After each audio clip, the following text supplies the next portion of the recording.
Hi, in this video I am explaining the basic concepts of branch and bound paradigm. So what is branch and bound paradigm? For any given problem with some set of constraint, any algorithmic paradigm will help you to find the solution. There may be a set of solutions and these solutions are normally represented in the solution space by using some data structure. Here the data structure used is tree, and that tree is known as state space tree. And when you are taking the state space tree, that each node in the tree defines a problem state. For example, if there is a root of the tree and if there are n number of states, 1, 2 like this, each one represents a problem state. And the path from root to that particular state or other nodes define the state space.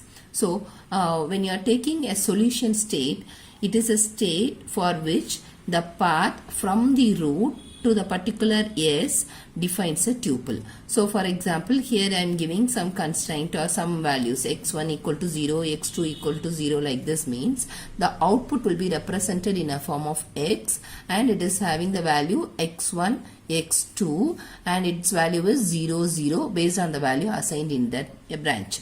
So this is known as a solution state. And if similarly we are having many combinations of states, if you are having totally n number of inputs, you will get 2 to the power n possible solutions in this solution space.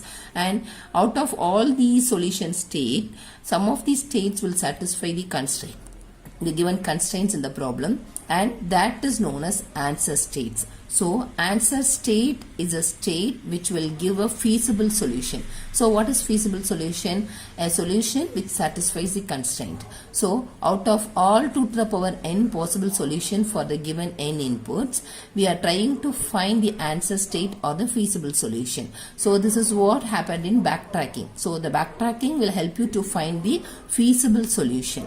But in branch and bound algorithm, we are not only going to find feasible solution, but we are trying to find optimality among that feasible solution. So this branch and bound paradigm is used to find the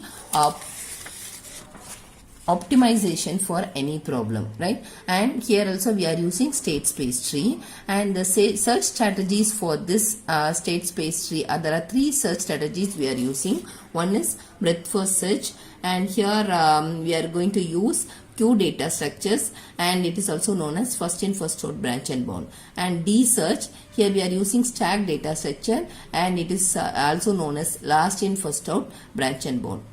And one more search strategy what we are using here is least cost branch and bound. So here the cost function is used to determine whether to stop the tree or prune the tree or continue to find the solution. So let's see the difference of all these search strategies by taking one simple problem, that is sum of subsets. So here the problem definition is, or we can take what is the objective of this problem. Here we are given with some n number of items. Here number of items is 3. We have to find subset of items whose sum is 6. So actually what is the solution for this? We have to find the combinations of items which will give the answer 6, right? So what is the constraint? Constraint is we should not pick two items, one item twice, right? It should pick at only one time, and we are going to represent the outputs in either one of these forms. And here the first form, x equal to the set of items which is picked from these items, right? So the subset of this set is is represented here. So 2 and 4, the sum of these 2 and 4 is 6. So it satisfies the constraint. And when you are taking 3 and 4, it will not satisfy the constraint, so that is not an answer state. So when you are taking the another form of the output, that this tuple is fixed size tuples based on the number of inputs. As the number of inputs is 3, the size of this tuple is also 3, and it will have the values 1s or 0s. 1 represents the inclusion of this item and 0 represents exclusion of this item. So we are including item 1 and 3 whose weight is 2 plus 4, sum is 6. Okay. So in this breadth first search, D search and LCBB, when you are generating the state space tree, it will generate E node for one node, and this becomes E node. It will generate all the children node before making one of its children becomes the A node. That means at the time when it is exploring 1, all these children 2, 3, 4 are generated and they are live nodes. And it will not make this live node 2 as E node before generating the other nodes. So let's see breadth first search variable size method to find the sum of subset problem. So in this tree organization, we are generating tree which will produce the output in a variable state size format, right? So let's start with this first one. Let's start with the root, and here as I told you, this is first in first out, so we are using Q data structure. So if you start exploring this root, it will generate 3 children based on the items which is assigned to this tuple. So we can assign item 1, item 2 or item 3. Any one is the choice, right? So we are having 3 branches and it will generate 3 branches and the nodes are 2, 3, 4. So we are keeping all these nodes in the queue, right? And if you start with first node, right? First in first out. So let's take 2. Now we are going to choose what should be the second item.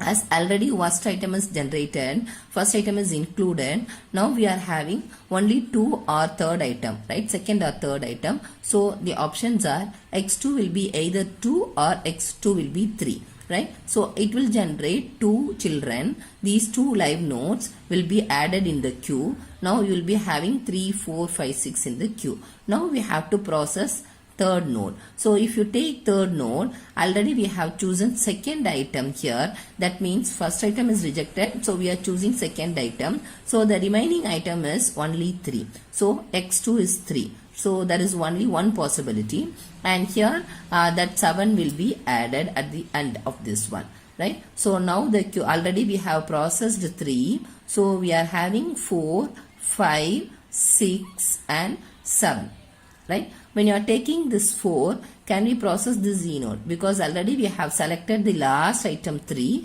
and there are no more items to be included. So it will be stopped.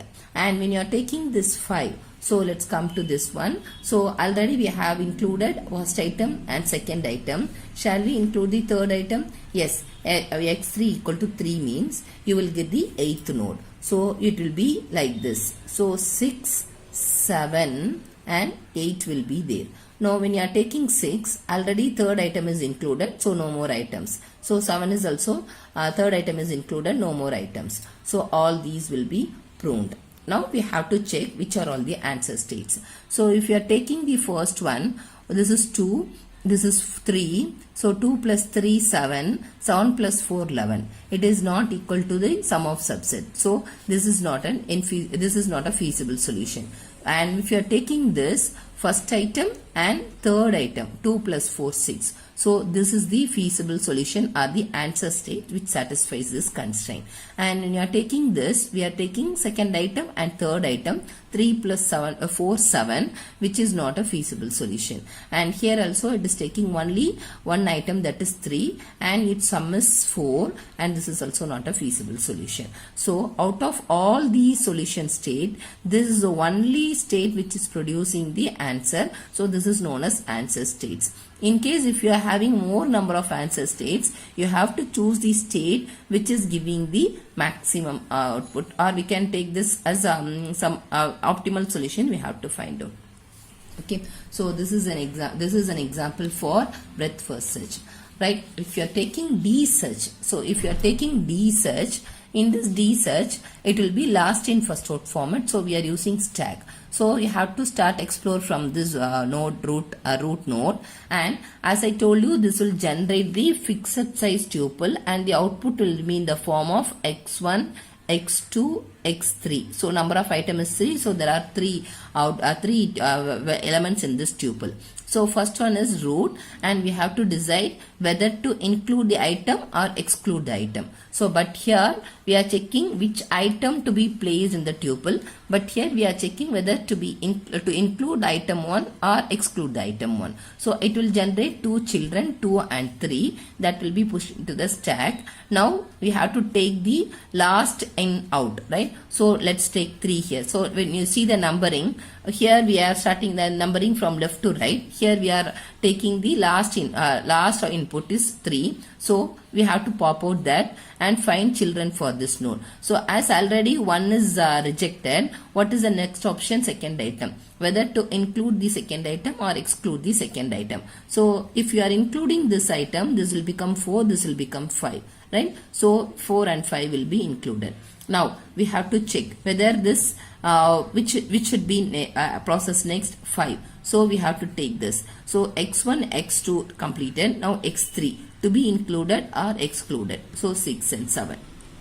Okay. Now we have to check. We will see the answer state later. And now we are coming to this point, and here we are checking whether 4 as process 5 is processed. Now next element is 4. So when you are taking this 4, we have to include x3 equal to 1 and x3 equal to 0, 8 and 9, right? So 8 and 9 should be included there. But when you are seeing this feasibility, x1, x2 and x3 is included. 3 plus 4 is 7. So it will be popped out, right? And here this one is, it is generating only 1, x2 equal to 1. So that is only third element. The weight is 3, sum is 3. So that is also not leading to answer state. So after this, we are having, after processing 4, the next element is 2. So let's come to this branch. So here 2, explore this node. It will generate 2 children, 10 and 11. Here we are checking whether to include x2 or exclude x2. See, we have to start from this branch. No, from the root we have to see. x1 is already included. What about x2? x2 1, x2 0. So now 10 and 11 will be pushed into the stack. And now we have to start from 11. Either to include x3 or exclude x3. So 12 and 13. And now that's all. And 12 and 13 will be included. And once again, after we process this 11, we have to take this 10, right? We have processed this one. So 10 we have to take. So now the stack will be having 2 already we started taken now. So 4 and 5 will be passed out, right? So actually when you are taking this 2 will be popped out and 10 and 11 will be generated. So here we are having 5 and 4 and 14 and 15. After 11, 12, 13 and now 14 and 15 will be there. Okay. So it will, now these are the complete state. So totally 15 nodes are there for 3 number of item is 3 and we are getting 2 to the power n solutions, right? So we are having 2 to the power n means n minus 1 rectangular nodes we have to get. So 1 plus 2 plus 4, right? 7. So 7 rectangular nodes, 7 recursive calls will be there, right? So totally you will be getting 15 nodes here. So this is D search technique. So when you are taking least cost search, this least cost search may generate either variable size or it may generate fixed size. But in both the cases, it will not generate all the tree, but it will check what is the optimal solution based on the cost in each level. For example, if it generates these node 2, 3 and 4, before going to start processing 2, it will check which is generating the optimal solution, and then it will go with that path. It will select that node and it will go start extending that, and it will stop pruning. It will prune these remaining branches. So that is least cost branch technique. That's all.